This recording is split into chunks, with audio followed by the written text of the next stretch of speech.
PSIS Semarang berhasil mengalahkan Persebaya Surabaya dengan skor 2-0 dalam lanjutan Liga 1 Indonesia. Gol Semarang dicetak oleh Carlos Portes di menit 78 dari titik putih penalti, dan gol kedua pun lewat Carlos Portes lagi di menit 90 plus perpanjangan waktu 3 menit, asis dari Gali Pretas. Oke, sebelum lebih jauh, aku nggak pernah bosan-bosannya untuk ingatkan teman-teman ketika teman-teman tonton video ini, sekalian tekan tombol like-nya.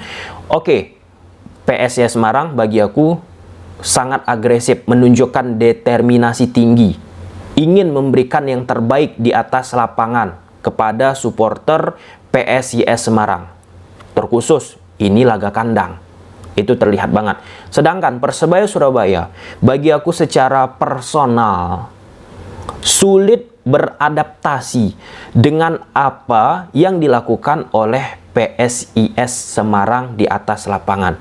Bahkan aku pun bisa mengatakan skema yang dimainkan oleh Coach Aji Santoso, ya kita nggak usah bicara terlalu jauh, sejak awal musim sampai saat menghadapi PSIS Semarang, quote and quote, ada terlihat sisi monotonnya. Aku nggak katakan secara vulgar monoton overall ya. Aku harus menggunakan bahasa halus dan aku pun respect dengan apa yang dilakukan oleh Coach Aji Santoso. Tetapi aku memperhatikan ada sisi-sisi nggak mampu ataupun sulit untuk beradaptasi, melakukan improvisasi taktikal ketika deadlock dengan skema awal yang sudah dimainkan oleh Coach Aji Santoso. Ketika deadlock, nggak ada skema diubah, plan B, C, dan D seterusnya teman-teman. Ya, Persebaya Surabaya pun dari sisi permainan, khususnya dalam permainan 1-2 sentuhan build up pendek teman-teman, nggak begitu istimewa. Oke, salah satu yang aku perhatikan dari menit awal pertandingan sampai akhir pertandingan, pergejolakan di lini tengah kedua tim. Ini seru sih. Aku bahkan berpikir di awal babak teman-teman, ini laganya pasti harus ada kesalahan yang dilakukan oleh kedua tim baru bisa menciptakan gol. Ya, quote and quote lah ya. Gol pertama dari Semarang lewat Fortes dari titik putih penalti. Nah, di situ wasit menganggap pemain Persebaya Surabaya menjatuhkan Taisei Marukawa. Nah, kalau aku bicara dari sisi replay teman-teman, di momen kedua memang ada sedikit ganjalan yang dilakukan oleh pemain Persebaya Surabaya. Kali ini kita bahas taktikal dulu ya teman-teman. Harus jujur-jujuran aja. Walaupun ada orang yang beranggapan wasit untuk kita bicara case ini, Persebaya Surabaya permainannya nggak bagus loh. Oke, kita kembali ke konteks video. Kenapa aku berasumsi lewat kesalahan-kesalahan baru akan tercipta sebuah gol? Karena di lini tengah itu, pemain-pemain dari Semarang dan Surabaya saling bertemu. Kalau kita lihat dari susunan pemain, di lini tengah, PSIS Semarang menempatkan 3 pemain. Nanti akan aku tampilkan grafis taktikalnya. Ada Dewangga, Diarra, dan dibantu oleh gelandang serang, yaitu Septian David Maulana. Oke, Persebaya Surabaya ada 3 gelandang juga. Z Valente, Rival Wahyudi, dan Song. Mereka ini 3 bertemu di tengah, itu jumpa mereka. Nah, Persebaya sulit untuk keluar dari situasi ketika 3 gelandang ini ditutup, dimatikan, dipersempit ruangnya. Sedangkan PSIS Semarang mampu keluar di saat 3 gelandang mereka, Dewangga, Diarra, dan Septian, ditutup oleh 3 pemain dari Surabaya. Secara numerikal bisa diciptakan unggul jumlah PSIS Semarang di area tengah. Dengan apa? Dengan pemain depannya sangat amat dinamis pergerakannya. Contoh, ketika 3 versus 3 di area tengah bertemu antara Semarang dan Surabaya, Portes kadang turun dia ke belakang, bahkan masuk ke daerah permainan dari PSIS Semarang. Untuk apa? Untuk jemput bola, untuk jadi pemain keempat bagi Semarang. Sehingga 3 pemain dari Semarang yang ditutup oleh 3 pemain Persebaya karena ada Carlos Portes, itu bisa menjadi opsi passing yang dimiliki oleh pemain Semarang pada saat membangun serangan. Oke, itu yang salah satu membedakan dari apa yang dilakukan oleh PSIS Semarang untuk keluar dari tekanan yang dilakukan oleh Surabaya di sektor tengah. Nah, untuk Surabaya cenderung ketika mereka gagal untuk membangun 1-2 sentuhan, lebih sering memanfaatkan transisi turnover. Dari saat Semarang melakukan attacking gagal, disitulah Surabaya dengan cepat untuk memanfaatkan situasi bisa menciptakan peluang. Nah, solidnya pertahanan dari Semarang plus dibantu oleh Dewangga atau Diarra teman-teman menciptakan kesulitan bagi Surabaya untuk bisa menembus pertahanan dari Semarang. Oke, langsung kita bahas menggunakan tactical board. Ini berdasarkan lapangbola.com. Di atas kertas PSIS Semarang gunakan pola 1-4-2-3-1. Di belakang ada Adi Satrio, Lukas Gama, Wahyu, Fredian, Haikal. Haikal dan Fredian ini pun dari sisi agresivitas nggak terlalu tinggi banget ya untuk bergerak maju ke depan. Tentu mereka pun ketika ingin maju ke depan penuh kalkulasi. Karena apa? Karena posisi Kasim dan So Yamamoto ini bisa mengancam mereka.